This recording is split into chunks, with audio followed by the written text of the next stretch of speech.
Bonjour à toutes et à tous, j'espère que vous allez bien. Aujourd'hui, nous allons parler des différents niveaux de autisme.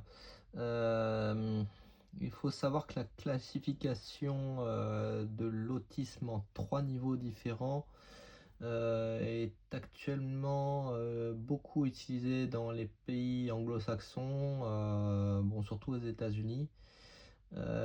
Et en France, on n'en entend pas trop parler. Pourtant, c'est assez utile à mon sens, parce que en fait, ces niveaux permettent de définir le niveau de soutien dont une personne autiste a besoin dans son quotidien. C'est-à-dire que ce n'est pas forcément lié. Alors, bien sûr, c'est lié à la sévérité de l'autisme, mais c'est également des critères à partir de questionnaires dans le diagnostic qui permettent de savoir si une personne, enfin même un enfant, hein, euh, a besoin d'une aide et sous quelle forme cette aide, à quel degré elle devra être aidée et accompagnée dans son quotidien. Donc on va commencer par le niveau 1. C'est souvent ce qu'on appelle l'autisme bon, bah, masqué, hein, l'autisme dit Asperger, l'autisme dit léger, parce que en fait, il a quand même énormément d'impact sur le quotidien des personnes, hein, même s'il est dit léger. Simplement, en fait, bon, on parle souvent de personnes, d'adultes, qui ont qui ont développé un niveau de masking qui leur permet d'être autonomes et de paraître, pour ainsi dire, invisible aux yeux des neurotypiques au quotidien, hein. Même si ça demande un effort qui n'est pas visible, mais que la personne doit déployer pour se conformer aux codes sociaux, bah, aux habitudes des autres, parfois même inconsciemment, comme je le disais dans une autre vidéo, parce que à force de fonctionner comme ça, on ne sait pas comment les personnes neurotypiques fonctionnent. Elles fonctionnent, pour ainsi dire, en mode automatique, mais nous faisons beaucoup d'efforts pour y arriver, notamment tout ce qui est socialisation. Ensuite, alors là, voilà, quand on est autiste de niveau 1, bon, bah, bon, généralement, on a besoin pour ainsi dire, d'aucun accompagnement, en fait, hein. Et pourtant, c'est déjà un fonctionnement épuisant en soi. Ensuite vient le niveau 2. C'est un niveau où les manifestations autistiques sont visibles déjà et sont bien plus élevées. Par exemple, bah, les hypersensibilités se traduisent plus souvent par des meltdowns, parfois devant les autres personnes. Le stimming, toutes les manifestations de régulation corporelle sont également beaucoup plus visibles. En ce qui me concerne, ça peut prendre la forme de balancement, de compression, de besoin de me comprimer avec les mains, bon voilà, enfin c'est tout un tas de choses qui sont qu'une personne vue de l'extérieur se dit: «Ah bah oui, cette personne-là, il y a quand même des signes qui sont visibles».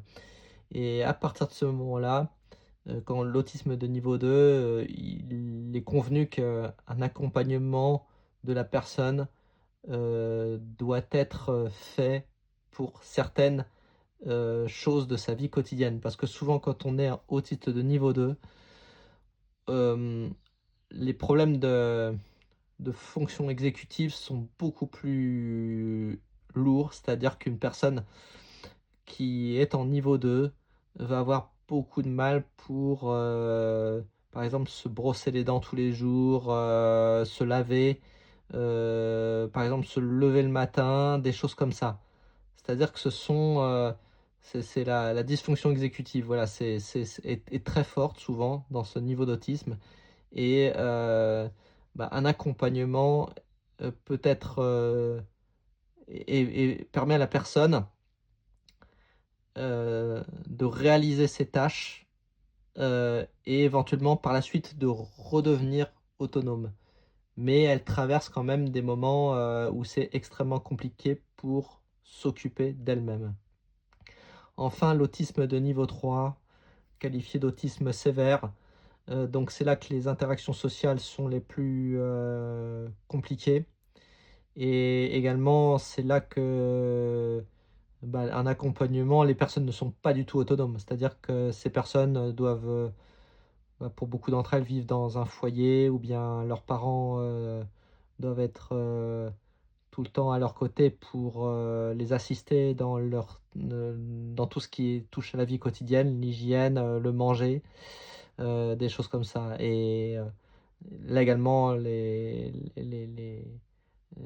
ces personnes sont extrêmement vulnérables, à tout ce qui est, bah, de troubles de sensoriels, hein. Par exemple, des excès de bruit, des excès de lumière, peuvent, absolument être, agressifs pour ces personnes, et voilà, c'est ça ce que je voilà, cette classification en 3 parties qui est très utilisée dans les pays anglo-saxons, et d'ailleurs quand vous regardez sur YouTube, moi j'utilise beaucoup, les recherches en anglais.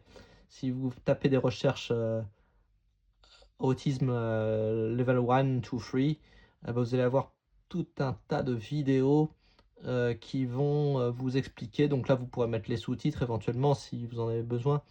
Mais si vous faites la recherche en français, autisme niveau 1, niveau 2, niveau 3, vous n'allez pour ainsi dire rien trouver, hein. Ce qui prouve qu'en France, on a quand même un sacré retard, parce que des personnes, diagnostiquées, autistes en France n'ont pas, un niveau qui leur permet d'avoir une aide adéquate, hein. Beaucoup d'autistes de niveau 2 n'ont aucune aide, alors qu'elles devraient en avoir besoin. Alors je dis pas qu'au dans les pays anglo-saxons, c'est le paradis, hein, loin de là. Notamment aux États-Unis, j'ai vu une vidéo où il y avait, bon, par exemple, les enfants qui ont un diagnostic en Californie vont avoir, un niveau, qui va systématiquement leur être donné à 85. Mais par contre, si c'est dans les provinces rurales du New Jersey, bah, ce chiffre, il va descendre à 5-10. Donc il y a quand même une très forte disparité, selon le coin où on se trouve, pour avoir une assistance nécessaire pour accompagner les personnes autistes dans leur vie quotidienne. Alors si vous me demandez, par exemple, moi, est-ce que je suis niveau 1, niveau 2, niveau 3? Non, je ne suis pas de niveau 3, parce que bon, le niveau 3, ce sont des personnes qui, pour ainsi dire, ne peuvent pas, s'exprimer, verbalement, mais par contre, ce qui est intéressant, c'est que j'ai eu des fluctuations dans ma vie entre le niveau 1 et le niveau 2, et c'est tout à fait possible, hein. Ça n'a rien d'absurde. En fait, on peut dire que quand j'étais enfant, j'étais un autiste de niveau 2, en fait. C'est-à-dire que, je suis né avec les particularités qui étaient les miennes, et je n'avais pas encore de standard neurotypique, auquel, je me conformais plus tard. C'est-à-dire que, bah, quand j'étais enfant, je me balançais beaucoup, bon, bah, j'avais vraiment des traits propres à l'autisme, les classifications, des intérêts, particuliers dévorants, au point de ne rien m'occuper d'autre, et bah, le fait de ne pas être triste en étant seul, hein, enfin voilà, il y avait beaucoup de choses comme ça, et vraiment aucune nécessité de socialiser. Donc là, c'était vraiment des traits qui pouvaient être visibles. Je me balançais énormément, par exemple, dans le fauteuil du salon, et puis, bon, bah, c'était un moyen de me réguler, hein, quelque part. Après, par la suite, bon, bah, comme beaucoup d'autistes, j'avais l'énergie, la plasticité du cerveau, qui allait avec, et puis j'avais, bah, un niveau d'adaptation, qui me permettait de masquer, bah, comme le font beaucoup d'autistes, hein, voilà. Et je suis passé, une bonne partie de ma vie, disons je sais pas, de l'âge de 8 ans, disons, à la quarantaine, en autisme de niveau 1. C'est-à-dire que j'étais autonome, je ne me rendais même pas compte, en fait, des efforts que je devais produire pour, m'adapter.